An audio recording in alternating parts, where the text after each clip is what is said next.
The house felt different when it was just the two of them. Mira had noticed it for weeks now. How the air seemed to thicken whenever her stepfather Vikram was around. How every casual interaction carried an undercurrent she couldn't ignore. At 23, she'd moved back home after college to help care for her mother during her cancer treatment. But her mother was in the hospital again, leaving Mira alone with the man who'd married into their family 5 years ago. Vikram was nothing like her biological father. Where her father had been distant and cold, Vikram was warm, attentive, genuinely caring. At 42, he carried himself with a quiet confidence that had attracted her mother after years of loneliness. But lately, Mira found herself noticing other things about him. The way his eyes lingered on her a moment too long, how his voice softened when he spoke her name, the electricity that sparked whenever their hands accidentally touched. "Mira, dinner's ready," Vikram called from the kitchen, his voice carrying that familiar warmth that made her stomach flutter in ways she knew were wrong. She found him plating homemade pasta, his sleeves rolled up to reveal strong forearms. He'd insisted on cooking since her mother's hospitalization, claiming Mira needed to focus on her job search rather than household duties. "You didn't have to go through all this trouble," Mira said, taking her usual seat across from him at the small dining table. "It's no trouble. Besides, I like taking care of you." The words hung in the air with an intimacy that made Mira's breath catch. She looked up to find Vikram watching her with an expression that was definitely not paternal. "How's Mom doing?" she asked quickly, trying to redirect the conversation to safer ground. "The doctors are optimistic about the new treatment. She should be home by the weekend." Vikram's face showed genuine concern, reminding Mira why her mother had fallen for him. "But enough about that. Tell me about the interview today." As they ate, Mira found herself studying Vikram's face in the candlelight he'd lit, for ambiance. His dark hair had silver threads at the temples, and his brown eyes held depths that seemed to see straight through her careful facades. "The position looks promising," Mira said, then paused as Vikram reached across to refill her wineglass. His fingers brushed hers, and the simple contact sent heat racing up her arm. "Sorry," he murmured, but he didn't immediately pull his hand away. Instead, his thumb traced lightly across her knuckles, and Mira felt her resolve beginning to crumble. "This is wrong," she told herself desperately. "He's married to my mother. He's my stepfather," but the rational voice in her head was being drowned out by the way Vikram was looking at her, like she was the most fascinating woman in the world. "Mira," he said quietly, his hand still covering hers. "We need to talk about what's happening between us."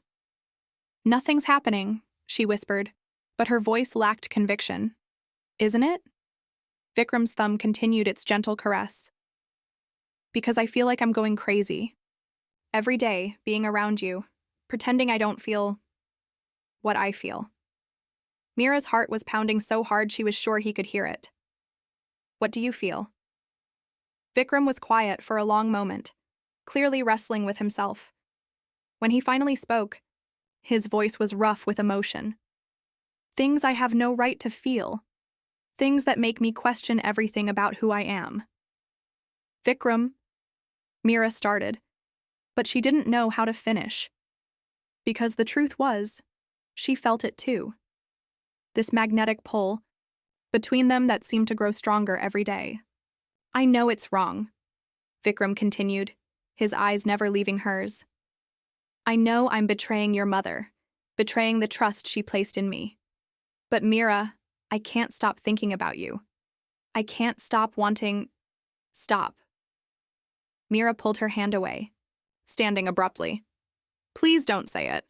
But Vikram stood too, moving around the table toward her with deliberate steps. "Why not? We're both adults. We both feel this connection." "Because you're married to my mother." Mira backed against the kitchen counter, her breathing shallow. "Because this is the definition of betrayal." "Is it betrayal if I never meant for it to happen?"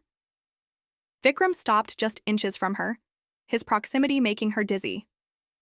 "Is it betrayal if every fiber of my being is telling me this is right?" Mira could smell his cologne, could see the conflict and desire warring in his dark eyes. "It doesn't matter what it feels like. We can't do this." "Can't we?" Vikram's hand came up to cup her face, his touch gentle but possessive. Mira, tell me you don't feel this too. Tell me I'm imagining the way you look at me. Mira closed her eyes, trying to block out his words, but his touch was making her entire body come alive. Even if I do feel something, we can't act on it. Think about what it would do to Mom. Your mother is sick, Mira. She's been pulling away from me for months, focusing entirely on her treatment. I've been so lonely, and then you came home, and suddenly what? Mira opened her eyes to find Vikram's face inches from hers. Suddenly, I remembered what it felt like to want someone, to need someone. The confession broke something inside Mira. She could see the genuine pain in Vikram's eyes, could feel the loneliness radiating from him. Her mother's illness had indeed changed their family dynamic, leaving everyone feeling isolated and afraid. Vikram, she breathed, and his name sounded like a prayer on her lips. I know you feel it too, he whispered, his thumb tracing her cheekbone. This pull between us. This need. Mira's resistance was crumbling. Every rational thought was being overridden by the intensity of his gaze, the gentleness of his touch, the way he made her feel like the most precious thing in the world.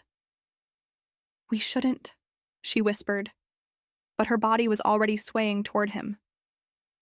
I know, Vikram replied, his forehead almost touching hers.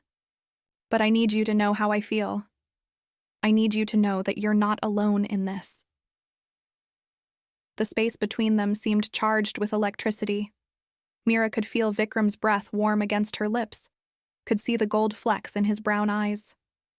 Every instinct told her to pull away, to maintain the boundaries that kept their family intact. Instead, she found herself reaching up to touch his face, her fingers tracing the strong line of his jaw.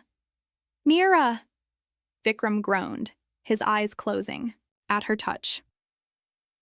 You're killing me. I know this is wrong, she whispered, her resolve completely shattered.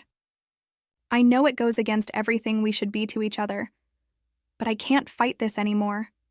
Vikram's eyes opened, blazing with desire and relief. Neither can I. The admission hung between them like a bridge they were about to cross.